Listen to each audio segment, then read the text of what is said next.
지난달 윤석열 대통령은 한미동맹 70주년을 기념하기 위해 미국을 공식 방문했습니다. 이번 방문은 조 바이든 대통령과의 회담을 비롯해 한미동맹 강화를 위한 다양한 활동이 있었습니다. 베트남 전쟁 때 역시 미군과 함께 싸움으로써 한미동맹의 굳건함을 확인할 수 있었습니다. 오늘은 한 채널에서 베트남 전쟁 때 한국군이 얼마나 용감하게 싸웠는지에 대해 소개하고 있습니다. 그럼 한번 보실까요?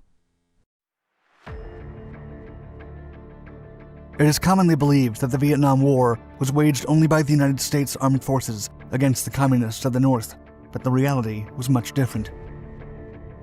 As part of the Free World Military Assistance Forces, thousands of Spaniards, Australians, New Zealanders, Filipinos, and South Koreans served in Vietnam to support the US and the South Vietnamese.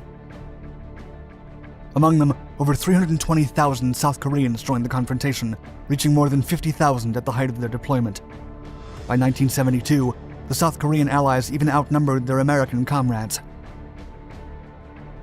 Most of the South Korean young volunteers came from their country's Marine Corps, and when communist forces spotted them in the jungle, they knew that the Korean Marines meant serious business. Time would only prove that they were a force to be reckoned with. Finally, during the last months of 1964, South Vietnam asked South Korea for military assistance, and the nation didn't hesitate to help. After Johnson and the Vietnamese government finally accepted South Korea's assistance, Park sent the first units in February of 1965. This brigade was known as the Dove Force and comprised engineers, military police, a Navy LST, and a MASH unit. The men were deployed to Bien Hoa, where they built roads, schools, and medical facilities to treat wounded civilians. More than 30,000 Vietnamese would be treated until the end of the war. Then, in June of 1965, Johnson asked Park if he could send more men to Vietnam, and he agreed under some conditions. The first and most important was to guarantee a stable number of American troops in Korea to protect the demilitarized zone. The second was that South Korea would limit itself to providing the men, but the US would provide them with military equipment and combat pay. And the third condition had to do with the chain of command, as Park insisted that his troops would only answer to their officers. The US agreed that the officers could retain tactical control of their units. Still, they would be subordinated to the authority of American officers in a combat zone. With these stipulated conditions, the volunteers then began to enlist by the thousands, but the South Korean military only picked the best. In August of 1965, the South Korean Assembly authorized the deployment of troops in Vietnam, and by the fall, there were over 20,000 South Korean men stationed in the Vietnamese countryside. However, the Vietnamese government would ask for more troops only a few months later.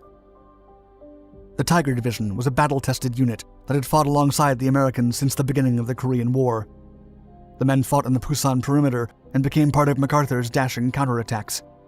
They were the capital Tiger Division and the 2nd Marine Brigade, the Blue Dragons.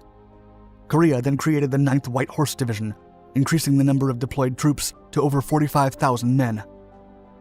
General Chae Myung-shin, the commander of the South Korean forces in Vietnam, established the headquarters in Nha Trang to better coordinate with the Americans. President Park personally chose the officers sent to Vietnam to show the US that his men were more than capable of fighting. He also insisted that all of the men were volunteers. This push translated into highly trained and motivated men. Most of them wanted payback against the communists, while others wanted to prevent Vietnam from suffering what South Korea had endured during the Forgotten War. Every man was trained in the art of Taekwondo to master his body and turn him into a lethal opponent at close-quarters combat.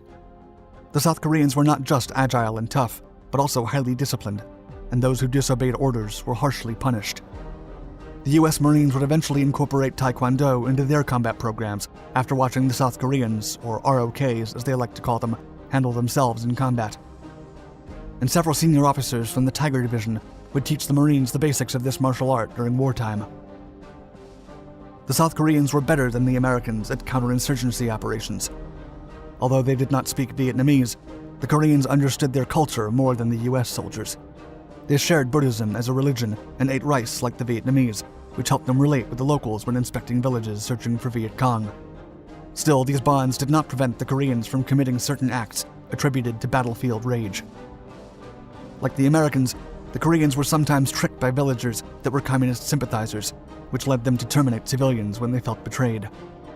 However, the ROKs from the Tiger Division were highly effective while in action. During combat in the Pho Cat Mountain, the ROKs finished over 3,000 enemies at the cost of just 300.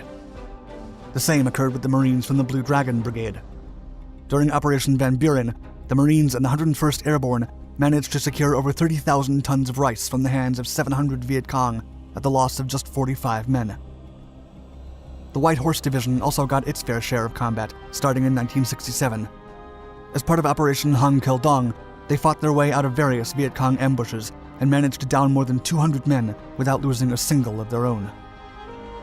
One company of Marines would even earn a Presidential Unit Citation for its actions at Tran Binh Dong in 1967. The South Korean support would go as far as surpassing the number of American military personnel in Vietnam by 1972, reaching 50,000 men. Ultimately, over 320,000 brave Koreans would serve along with the Americans during the 10 long years of the Vietnam War, always feared by the enemy and ready to defend their honor. 잘 보셨나요? 2부에서는 댓글 반응이 준비되어 있습니다. 시청해주셔서 감사합니다. 구독과 좋아요도 부탁드립니다.